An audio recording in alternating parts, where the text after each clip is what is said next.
সুপ্রিয় শিক্ষার্থী, এখন আলোচনা করব দিনাজপুর বোর্ড 2016 সালে যে উদাট্লু এসেছিল সেই উদাট্লুটি নিয়ে। বরাবর সবার কাছে আবারও আমার অনুরোধ রইল, যারা আমার চ্যানেলটি এখনও সাবস্ক্রাইব করো না তারা অবশ্যই সাবস্ক্রাইব করবা এবং এই চ্যানেলের সবগুলো ভিডিওই তোমাদের বন্ধুদের সাথে শেয়ার করতে ভুলবা না। তো চলো মূল টপিকটি শুরু করি।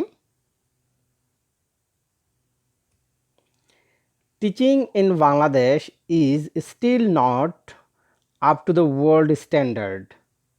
বাংলাদেশের শিক্ষাদান এখনও বিশ্বমানের হয়ে ওঠেনি, মানে এখানে ওয়ার্ল্ড স্ট্যান্ডার্ড বিশ্বমানের হয়ে ওঠেনি। The most unfortunate thing is that, সবচেয়ে দুর্ভাগ্যজনক বিষয় হচ্ছে যে it is the failing down very rapidly day by day. সবচেয়ে দুর্ভাগ্যজনক বিষয় হচ্ছে যে দিন দিন এর দ্রুত অবনতি হচ্ছে।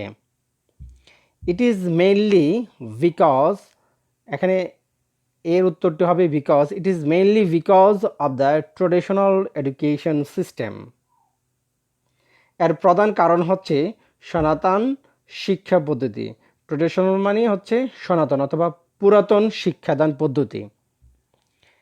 টিচার্স ডু নট নো, শিক্ষক শিক্ষিকারা জানে না much about the modern teaching method, আধুনিক শিক্ষাদান পদ্ধতি সম্পর্কে টিচার্স, যারা শিক্ষক শিক্ষিকা রয়েছে তারা তেমন একটা বেশি জানে না। মোরওভার, তাছাড়া দ্য টেস্টিং, এখানে বলতে পারে দ্য টেস্টিং সিস্টেম অথবা টেস্টিং মেথড, অর্থাৎ পরীক্ষা পদ্ধতি এখানে বোঝাচ্ছে। টেস্টিং মেথড অথবা টেস্টিং সিস্টেম দিয়ে বোঝাচ্ছে পরীক্ষা পদ্ধতি ইজ নট ইফেক্টিভ, তেমন একটা কার্যকর নয়। Students can dash good marks by memorising, student can obtain, obtain মানে অর্জন, ছাত্রছাত্রীরা অর্জন করতে পারে ভালো একটি মার্কস মেমোরাইজিং করে অর্থাৎ মুখস্থ করে। বাট ইন দি সিস্টেম, কিন্তু এই পদ্ধতিতে দে loss there dash power, they loss there creative পাওয়ার, তারা তাদের সৃজনশীল শক্তিকে হারিয়ে ফেলছে। And learn to depend on dash, and learn to depend on guide, এবং তারা শিখার জন্য গাইড বইয়ের উপরেই নির্ভরশীল হচ্ছে।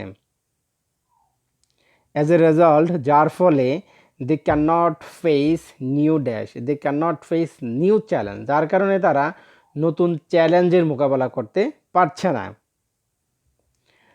হোয়েন এভার দে টক, যখনই তারা কথা বলে, দে রিভেল দেয়ার ইগনোরেন্স, তারা তাদের অজ্ঞতাকে প্রকাশ করে। They lose dash in the process, তারা এইভাবে কি করে নিজেদেরকেই লস করছে, মানে নিজেদেরকেই তারা হারিয়ে ফেলছে বা নিজেদেরকেই তারা ক্ষতি করছে। It is great dash for the nation, it is misfortune, it is great misfortune, এটা হচ্ছে বড় একটা দুর্ভাগ্য, ফর দ্য নেশন, এটা জাতির জন্য এটা একটা বড় ধরনের দুর্ভাগ্য। Conditions should be improve to dash our children, এখানে বিভিন্ন ধরনের শর্তাদি অথবা নিয়মাবলী শুড বি ইমপ্রুভড, উন্নত করতে হবে, টু এডুকেট আওয়ার চিলড্রেন, আমাদের ছেলে মেয়েদেরকে শিক্ষিত করার জন্য বিভিন্ন ধরনের কন্ডিশন যেগুলো রয়েছে সেগুলোকে উন্নত করতে হবে, মানে ইমপ্রুভ করতে হবে। ইন এ প্রপার ওয়ে, সঠিক পদ্ধতিতে। সো দ্যাট, যাতে করে they may exploit the whole dash boldly, hold education boldly, যাতে করে পুরো জাতিকে তারা কাজে লাগাতে পারে।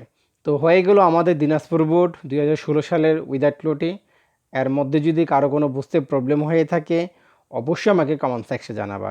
সবাই ভালো থাকো, সুস্থ থাকো, আল্লাহ হাফেজ।